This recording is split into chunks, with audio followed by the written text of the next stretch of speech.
권리금 8천만 원, 월세 350만 원짜리 카페가 하루 매출 5만 원으로 무너졌습니다. 일산 라페스타에서 20년 장사했던 사장님은 3개월 전 결국 문을 닫았어요. 손님은 하루에 서너 명이 전부였거든요. 그런데 이 사장님만 망한 게 아닙니다.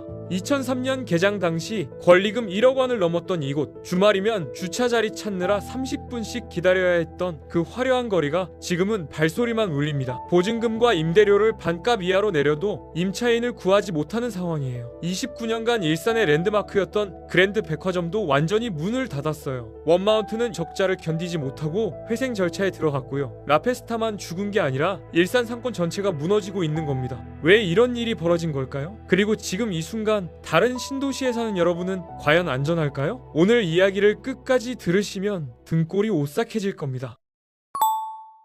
일산 신도시는 1990년대 초 정부가 수도권 과밀을 해소하기 위해 만든 일기 신도시의 대표작입니다. 넓은 도로, 풍부한 녹지, 쾌적한 주거 환경을 자랑하며 전국에서 사람들이 몰려들었어요. 당시 누군가 이사를 한다고 하면 10명 중 8명은 일산을 목적지로 삼을 정도였죠. 일산에 살면 굳이 서울 갈 필요 없다는 말이 있었을 정도로 자급자족이 가능한 도시였습니다. 그 중심에 라페스타가 있었어요. 2003년 개장한 라페스타는 국내 최초의 스트리트형 쇼핑몰이었습니다. 이탈리아어로 축제가 있는 거리라는 뜻이죠. 유럽의 쇼핑거리를 본떠 만든 이 상권은 일산의 젊음이 모이는 장소였습니다. A부터 F까지 6개 건물이 연결된 구조로 모든 건물이 인파로 가득했어요. 카페에서 커피 한 잔 마시려면 30분은 기다려야 했고, 주말 저녁이면 주차 자리를 찾느라 30분 넘게 빙빙 돌아야 했습니다. 권리금이 2억 원을 넘었던 건 당연한 일이었죠. 여기서 장사만 잘하면 몇 년 안에 건물주가 될 수 있다는 말까지 나왔으니까요. 그런데 라페스타의 모습은 완전히 달라졌습니다. 낮인데도 2층과 3층은 불이 꺼져 있고 1층만 드문드문 영업 중이에요. 주말인데도 거리엔 발소리만 울립니다. 곳곳에 임대문이 안내문이 붙어 있고 폐업한 가게엔 간판만 덩그러니 남아 있어요. 엘리베이터를 타고 위치 2층으로 올라가 봤더니 복도에 먼지가 쌓여 있고 화장실 청소 상태도 엉망이었습니다. 한때 이곳을 가득 메웠던 젊은 연인들과 가족 단위 방문객들은 다 어디로 간 걸까요? 사람들은 보통 이렇게 생각합니다. 스타필드 고양이 생겨서 망한 거 아니야? 맞습니다. 2017년 개장한 스타필드 고양은 라페스타의 결정타를 날렸어요. 대형 쇼핑몰, 영화관, 맛집까지 모든 게 갖춰진 복합 쇼핑몰이 나타나자 소비자들은 빠르게 이동했죠. 하지만 그게 전부일까요? 아닙니다. 라페스타는 스타필드가 들어오기 전부터 이미 약해지고 있었어요. 이미 쓰러지고 있던 사람에게 마지막 타격을 준 겁니다. 진짜 문제는 따로 있었거든요. 핵심은 이겁니다. 1990년대 초 일산 신도시에 입주한 사람들 대부분은 30대 신혼부부였습니다. 젊은 도시, 활기찬 도시라는 이미지가 강했죠. 그런데 33년이 지난 지금 그들은 60대 노부부가 됐어요. 고양시의 65세 이상 고령 인구 비율을 보면 2005년 5.6%에서 2025년 17.6%로 3배가량 증가했습니다. 시민 5명 중 1명이 노인이라는 얘기죠. 신도시의 치명적인 약점이 바로 여기 있습니다. 비슷한 연령층이 비슷한 시기에 대규모로 입주하기 때문에 도시 전체가 동시에 늙어버리는 거예요. 이건 라페스타만의 문제가 아닙니다. 노년층은 외식, 패션, 문화생활 같은 소비를 줄이는 경향이 강합니다. 고령화가 되면서 소비 동력을 잃어버린 거예요. 카페에서 3시간 수다 떨며 커피 마시던 세대가 이제는 집에서 커피를 타 마시는 거죠. 그들의 자녀 세대는 어디 있을까요? 대부분 서울에서 일하고 있어요. 일산엔 양질의 일자리가 부족하니까요. 젊은 세대가 떠나고 소비력 있는 경제활동 인구가 줄어들자 상권이 무너질 수밖에 없었던 겁니다. 문제는 또 있습니다. 라페스타는 분양형 상가예요. 각 점포마다 주인이 다르다는 뜻이죠. 수백 명의 소유주가 있는데 이들의 의견을 하나로 모으기가 거의 불가능합니다. 건물 리모델링을 하려 해도 비용 분담 문제로 합의가 안 되고 통합 관리나 마케팅도 제대로 할 수 없어요. 임대료를 내리자는 의견이 나와도 누군가는 반대하고 새로운 콘셉트로 바꾸자는 제안도 무산됩니다. 반면 스타필드 같은 대기업 쇼핑몰은 한 회사가 통째로 운영하니까 빠르게 트렌드에 맞춰 변화할 수 있죠. 라페스타는 망할 수밖에 없는 구조였던 겁니다. 여기에 치명타가 하나 더 있었습니다. 스트리트형 상가라는 구조적 한계예요. 초반엔 이 콘셉트가 신선했지만 사계절이 뚜렷한 한국에서 야외 쇼핑몰은 계절을 타기 마련입니다. 여름엔 덥고 습해서 오래 돌아다니기 힘들고 겨울엔 춥고 바람 불어서 사람들이 나오지 않아요. 비라도 오면 우산 쓰고 쇼핑해야 하죠. 반면 실내형 백화점이나 쇼핑몰은 사계절 내내 쾌적한 환경에서 쇼핑할 수 있습니다. 소비자들이 어디로 갈지는 뻔한 일이었어요. 그래서 이 이야기가 무서운 겁니다. 라페스타의 몰락은 일산 전체 상권의 붕괴로 이어졌습니다. 29년간 일산의 상징이던 그랜드 백화점이 2025년 2월 문을 닫았어요. 2023년 기준 매출이 약 180억 원으로 전년 대비 32%나 감소하며 지속된 영업 손실을 견디지 못한 거죠. 한때 최대 규모의 복합몰이자 워터파크로 주목받던 원마운트도 2023년 단기 순손실이 204억 원에 달하며 2024년 초 기업 회생 절차에 들어갔습니다. 유럽풍 거리를 콘셉트로 개발된 일산 호수공원 가로수길 상가는 2017년 개장 이후 단 한 번도 만실을 채운 적이 없고 2022년 말 기준 공실률이 60%에 달했어요. 상권은 도시보다 먼저 반응합니다. 사람이 줄어들면 소비가 줄어들고 그 신호는 가장 먼저 상가에 나타나요. 라페스타가 가장 먼저 죽은 이유도 바로 이겁니다. 그리고 여기서 가장 중요한 질문을 해야 합니다. 이런 현상이 일산만의 문제일까요? 일산은 아파트는 많이 지었지만 양질의 일자리는 충분히 만들지 못했어요. 배드타운 성격이 강했던 거죠. 30년 후 초기 입주민은 늙고 젊은 세대는 서울로 떠나고 소비는 줄고 상권은 무너졌습니다. 이 구조 이미 다른 신도시에도 나타나고 있습니다. 서울 근교의 2기, 3기 신도시들을 보세요. 황금 입지라고 불리던 곳들에서 똑같은 신호가 포착되고 있거든요. 지식산업센터라는 이름으로 건물만 수십 동 지어놨는데 밤이 되면 불 켜진 창문이 손에 꼽힙니다. 자족도시라는 간판만 내걸고 실제 일자리는 만들지 못한 거예요. 30년 전 일산이 걸었던 그 길을 지금 똑같이 걷고 있는 겁니다. 동탄, 광교, 위례 같은 신도시들도 과연 다를까요? 지금은 젊은 가족들로 북적이고 학원가도 활발합니다. 하지만 30년 후를 누가 장담할 수 있을까요? 30년 전 일산 사람들도 자신들의 도시가 이렇게 될 줄 몰랐습니다. 우리 동네는 서울 바로 옆인데 뭐? 이렇게 생각했죠. 그런데 지금 어떻습니까? 흥미로운 건 지금 이 순간에도 비슷한 구조를 가진 신도시들에서 같은 신호가 나타나고 있다는 겁니다. 물론 모든 신도시가 똑같지는 않아요. 어떤 곳은 강력한 산업 기반이 있고 어떤 곳은 안정적인 공공기관이 자리 잡았죠. 하지만 진짜 중요한 질문은 따로 있습니다. 지금 여러분이 사는 그 도시, 투자를 고려하는 그 도시에 이런 질문을 던져보세요. 30년 후에도 젊은 세대가 계속 유입될 만한 일자리 구조가 있는가? 아니면 지금 사는 사람들만 함께 늙어가는 구조인지? 상권은 도시보다 먼저 반응합니다. 사람이 줄어들 때 가장 먼저 신호를 보내는 곳이 바로 상가거든요. 그 신호를 무시한 도시는 결국 일산과 비슷한 고민을 하게 될 겁니다. 무너진 라페스타는 단순한 상권 실패가 아니라 경고였습니다.